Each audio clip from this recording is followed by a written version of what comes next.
ปันตุจยามันปันเรอาปันราชิตาปันยะปัตวิโกะปันเรอามิเสเตยันตาปะภูตานนานาตาปะโตปะโมจัตเตสุนาตาตาสุปาทานตานตุภูติตานตุกันโน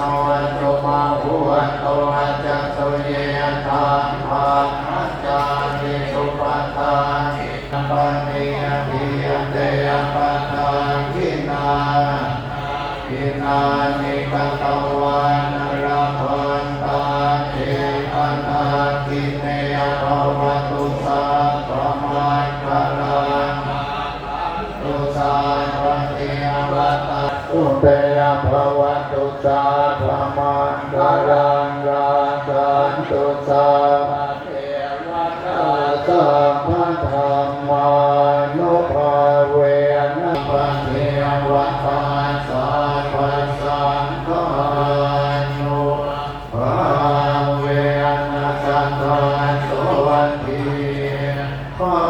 วันตุเตสาธุนะครับวันนี้พระสงฆ์สมณศักดิ์โดยการนำของพระเดชพระคุณพระเจ้าคุณพระศรีสุทธิพงศ์ดร.